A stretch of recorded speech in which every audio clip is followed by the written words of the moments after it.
In many ways, the Cold War conflict between the Soviet Union and the United States was one guided by information, or more specifically, the struggle to get information from the other side. Secret technologies, spycraft, and cryptography were many of the weapons used in this struggle between global empires. And before the Cold War even began, this game was already afoot, even if one side wasn't really aware that a game had started. Deep within the super-secret areas of American intelligence, a pivotal discovery in Soviet communications security turned into a program which would shake up the early Cold War. The Venona Project found a vulnerability in the code cipher used by Soviet communications, and with it was able to decode documents exposing Soviet agents in America, the United Kingdom, and even Australia.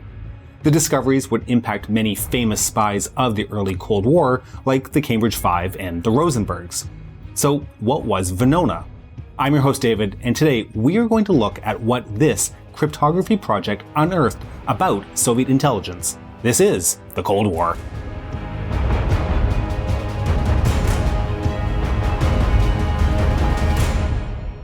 Venona began as a counter-espionage program running in deep secret during the Second World War. So secret, in fact, that Presidents Roosevelt and Truman were not even made aware of its existence. Beginning under mathematician and cryptanalyst Gene Graybiel, the Venona Project started as an effort to find out if Stalin was planning a separate, secret peace with Nazi Germany. Instead, the project found several high-level encoded communications. Between 1942 and 1945, the project intercepted messages to and from the USSR, which was an officially allied country, you'll remember, until the vulnerability that had been found began to close. It would take years to painstakingly decrypt these messages using some of the US's most talented cryptographers. Though eventually sidelined and diminished, the Venona Project wouldn't completely wrap up operations until 1980. Okay, so what was the vulnerability? Well, the Soviets encrypted their messages using something called a one-time pad. Spies would receive, before leaving on their mission, books full of keys, sort of like this, and each letter in the message is then changed with said key. The key is never used again, and if the key is truly random, the message should be impossible to crack. The only way to decode such a thing is to either get a hold of the key, a difficult task, or see if the random key is not so random. Random numbers are actually kind of challenging to produce, and often pseudo-random codes can be figured out with a lot of work. In the case of the Venona Project, they were able to start by finding a severe mess-up on the part of the Soviets. The company producing the one-time keys accidentally repeated a few pages, 35,000 times. This would make it less of a one-time pad and more of a 30,000 plus time key. By comparing those with previous messages, they could begin to decode segments of Soviet secret transmissions. These duplicate codes would be in use by the Soviets until as late as 1948, though most had been used up by 1945. By the time Kim Philby, Soviet spy and notable member of the Cambridge Five, discovered the existence of Venona, the codebooks had already all been used. The Soviets could do little but warn agents who may have been compromised. One monitor of Soviet communication traffic, Richard Halleck, noticed the crack in the Soviet code, discovering that they were reusing one-time code pages. With that information, he broke many of the key tables and used it to decrypt tons of Soviet trade messages. Linguists and cryptographers with the Signal Intelligence Service, a US Army code-breaking division, used this information to attempt to reconstruct the code. What they came up with was the beginning of Venona. With this breakthrough, beginning in 1946, the Venona decoders began to chew into real Soviet NKVD and later even GRU communications with spies in the US government. They were able to discover quite a bit.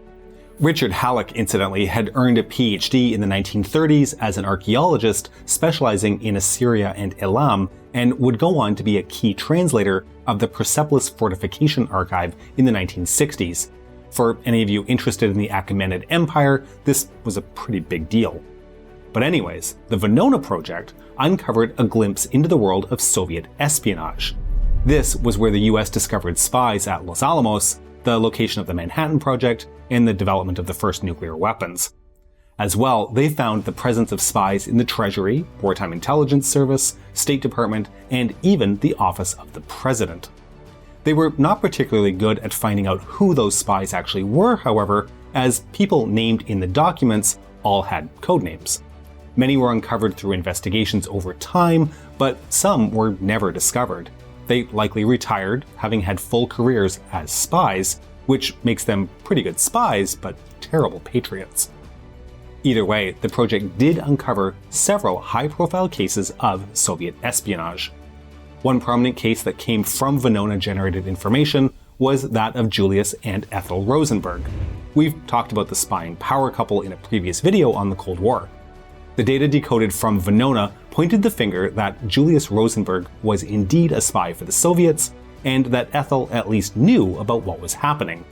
Her role in the actual spying is to this day disputed, and some advocate for the exoneration of Ethel Rosenberg, arguing that the Venona texts were mistranslated. The Rosenbergs, however, were charged and executed for leaking secrets of nuclear weapons to the Soviets, possibly speeding up the development of the USSR's atomic weapons program, which succeeded in 1949. Another leaker of atomic secrets uncovered by Venona was Klaus Fuchs, a scientist who directly worked on the Manhattan Project. Apparently, the data and secrets he sent to Moscow provided a lot of the scientific information needed for enriching uranium, a necessary fuel for a nuclear explosion. Now, we've already covered the story of the infamous Cambridge Five, and Venona did come up in a few of those videos. Kim Philby, a member of the Five, discovered Venona, and therefore so did the Soviets, as he had access to secret documents while working in Washington. With that information, he learned about a spy being tracked by the Americans, codename Homer. Philby knew Homer was actually fellow Cambridge Five spy Don McLean.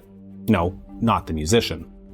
This discovery, when tipped off, led to McLean's defection to the Soviet Union in 1951, along with fellow spy, life of the party, and extraordinary hot mess Guy Burgess. But Venona discoveries did not only find Soviet spies working in the United States and Britain. One significant policy change which developed from findings taken from the Venona Project happened in the fictional upside-down nation of Australia. At the time, Australia had no domestic spy agency. The Labour government of the time reasoned that developing one would be a problematic violation of the civil liberties of Australian citizens. Given how this YouTube probably went through PRISM servers, hi NSA by the way, they might actually have a valid point there. However, Venona exposed to the Australians that there was a significant Soviet espionage presence in their government. As well, the Communist Party of Australia had a high-level member named Seddon Clayton organizing Soviet intelligence in the country. All of this convinced Australian Prime Minister Ben Chifley to go back on his reluctance to establishing a domestic spy agency and prompted the founding of the Australian Security Intelligence Organisation, or ASIO, in 1949. So, as I mentioned earlier, and for the obvious reasons, Venona was kept very secret, like double plus extra special secret, right next to the UFOs at Area 51 secret. Even the Naruto runners weren't going to get close to this one. The program was nearly a decade old before the CIA was made aware of its existence. Even President Truman only received information derived from Venona without being apprised of the actual program's existence. This actually caused problems as Truman grew distrustful of the information fed to him by FBI Director J. Edgar Hoover, suspecting he was giving false information to influence the president's decisions.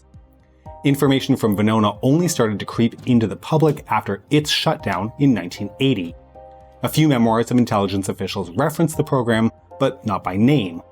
It wouldn't be until the 1987 book Spycatcher by Peter Wright, himself a former MI5 officer and assistant director, that Venona would be mentioned by name in a book for public consumption. Officially, though, Venona wasn't revealed until the 1990s, when a Commission on Transparency declassified tons of previously classified material to open up historical documents from the then-finished Cold War, and even then, it was partially redacted. And today, there's an NSA museum with a whole exhibit about it. The Venona Project remains as one of the iconic Cold War efforts. Secret code breaking, nuclear secrets, Soviet spies, and all of it justification for a growing domestic intelligence state. The Cold War was a race of information, technologies, and nobody knew what could make a huge difference in the success or failure of that race. Ultimately, Venona can be considered one of the very early victories that the West had in the Cold War.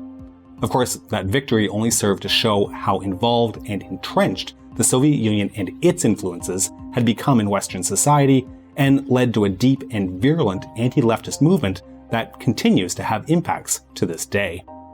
We hope that you've enjoyed today's episode, but to make sure you don't miss all of our future episodes, please make sure you subscribe to our channel and have pushed the bell button over 35,000 times in clear violation of security protocols. We can be reached via email at thecoldwarchannel@gmail.com, and we're active on Facebook and Instagram at The Cold War TV. If you enjoy our work, please consider supporting us via www.patreon.com/thecoldwar or through YouTube membership.